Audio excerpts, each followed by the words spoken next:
what's up YouTube? I know I got a bunch of white cars, but this is my work truck. Something I was really opposed to. And right now it's grimy because, well, as you guys can probably see in the picture, that I am driving to Idaho right now. There's a little love tap there from someone who backed into me. But this is a work truck. It has the Ram boxes on the side, and that's used and abused. As I bought it new, and it has 60,000 miles on it. And it looks like somebody doesn't like me because they've spilled coffee on me. Well, we'll have to do that a little bit later. Clean that up. Hopefully we'll get frozen. But I got some fuel wheels on it with some 35-inch middle grapplers on it. Liked the look of it. Didn't like the stock because I didn't get the big wheels because it was, $2,500 I believe for this. But I wanted to give an honest review about this. I saw that my other video had a lot of likes for the Volt review. So while I stopped at midpoint in beautiful Winnemucca, which is seriously absolutely beautiful. It's a small little town, has like one main street, I think. Has a whole bunch of casinos. It's where Highway 80 and 95 junction out, but seriously beautiful out here. Let me jump in the truck. Inside, I can show you guys. It's pretty much loaded. Should probably close that. There you go.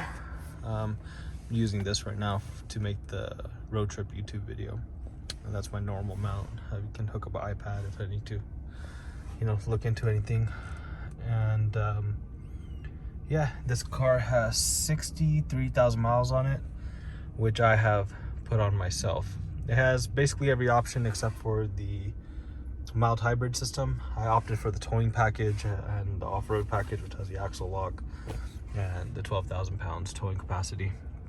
It has the panel roof on it, which is, it's a horrible angle, sorry. But it has every other option on it, including the air suspension and the lane keep assist with full adaptive cruise control. Great options.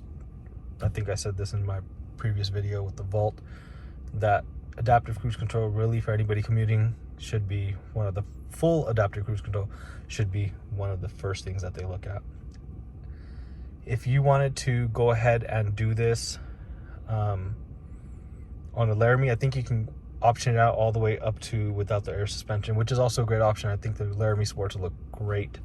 I just went with the Limited because it was, $15,000 off the truck. It had the Ram boxes. It basically everything I wanted on it.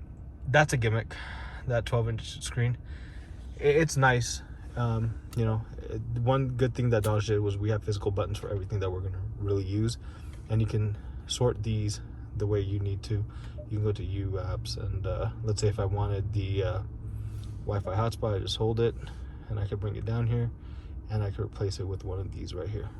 I guess I could replace it with that right there, and it would just replace. It's really cool because that part of it stays on all the time. So if I go back home, that line is always going to be there.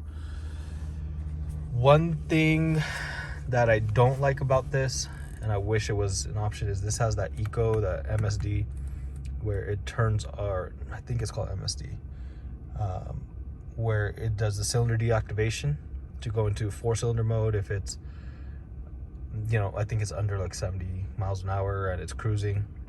That part of it, I think Dodge should just get rid of.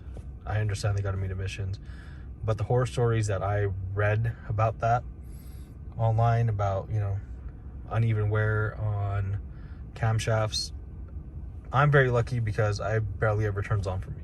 I'm either in stop and go traffic or I'm going 80 miles an hour, so I hardly ever use it. I don't think I used it once on this drive, which is pretty cool. Another thing is they really need to kind of get the adaptive cruise control a little bit better. It's been getting better. I think there's software updates that happen every now and then. But last time I took it to Dodge, because my AC compressor went bad, which wasn't that big of a deal. It was a compressor, happened around 50,000 miles, live in California, 115 degree weather. Totally understand. But if you keep this really, really close, one bar, like the closest you can to another vehicle while it's doing adaptive cruise control, man, it's finicky. It really is. It will brake really hard. So I usually keep it about 3 bars. 4 bars is I think the max. 4 or 5 bars is the max. But I try to keep it at about 3-4 bars at all times. Operates a lot better.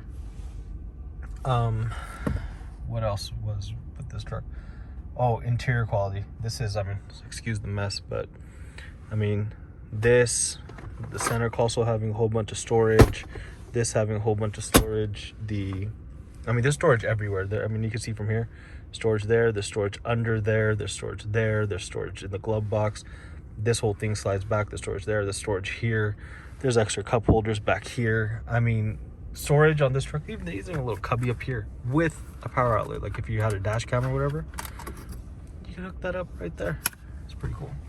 The audio system, amazing in this truck. I got the Harman Kardon in here, really awesome.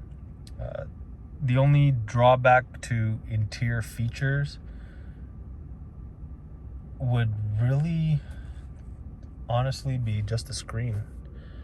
I think it looks great. Really does look great. When you have Apple CarPlay plugged in, half these things will redirect you. Media will redirect you. Navigation will redirect you. Travel Link doesn't really work that great. It takes forever. But if this was the 8-inch screen and this was either, again, another storage, or if it was configured a different way, I think really good use of space could be had if that wasn't there. This screen off button, by the way, doesn't really turn the screen off. It just, basically the backlighting's still there. I'll show you. So if I go ahead and click this, I'm sorry, I think it's temperature. So it's always actually on. It doesn't really turn off the screen. So it just gets rid of whatever's on the screen. 4-wheel drive on this is awesome. I usually keep it in 2. I'm gonna put it into 4 because I'm gonna be going into those hills that we spoke about earlier. But it is a great truck. I have, like I said, 63,000 miles. I have done back and forth from Northern California into Boise, Idaho area, probably about 10 times in this truck, maybe more. I've done straight shots. So I usually stop right here, refuel, get back on the road. And this thing does 3-hour stints through the hills. No problem, no overheating, nothing like that. Gas mileage, as you can tell, is horrible. It was 2 miles per hour more when I had the stock wheels on it, which were the 20s. But it's a truck. It's useful, really useful. I was totally against buying a truck. My little brother said, "You'll never buy another car again." I have to agree. I will buy another car for fun stuff, but the usability of a truck, especially as a people carrier, there's so much room back here, so much room. But the usability of a truck, bar none, the best thing ever. I've used this thing for everything, whether it's for family stuff, for the businesses, picking up parts that, someone said that I would have to wait a week for, and I said, "Hey, I'll have a truck. Can I come pick it up?" And they've loaded it, and here's a picture of it. It really is nice having it.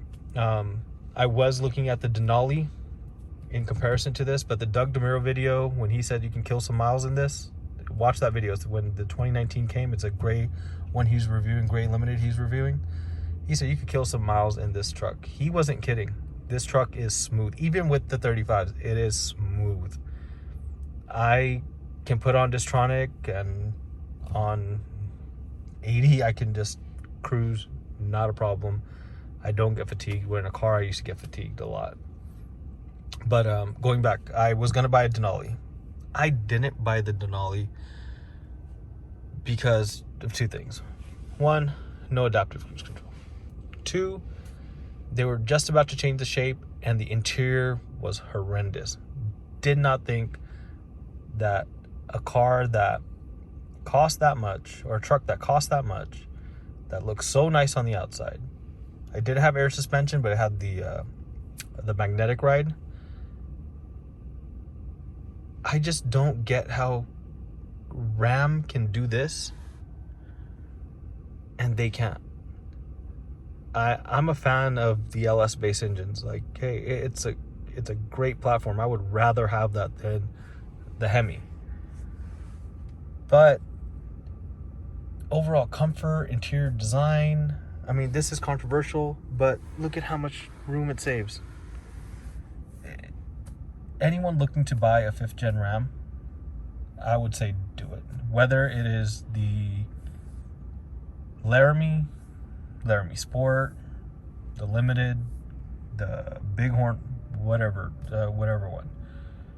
They are really, really great trucks. You can't really go wrong with it. The interior quality is great. I honestly thought this was gonna get sun damaged. It started like getting little ripples in. You could probably see a ripple right there.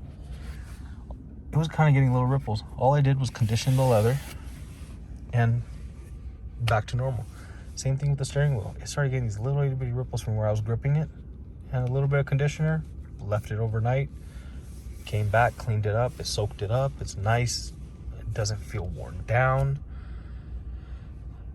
It really is an amazing truck. It's everything you can ask for in a truck. It really is. Could have got the 2500, but not a big fan of getting a giant diesel when I really don't need one. This 12,000 pounds is more than I'm ever gonna tow. I've towed a car in this, right here. I have towed trash in here. I have lumber, you name it. I've probably towed it in here. Towed or hauled it in here. But anyone looking for this and looking for a review, this car is not babied. It is not babied at all. I have a lead foot at times when I get, in the mood and the right songs on. This thing gets mashed on as well. Normally it's stop and go traffic. It goes up and down from the Bay Area all the time. 63,000 miles in 2 years should tell you something. I mean, this car or this truck is amazing at being everything. It's a luxury car. It's a truck. It's an off-roader. It fits the bill on so many things. But yeah, that's my review.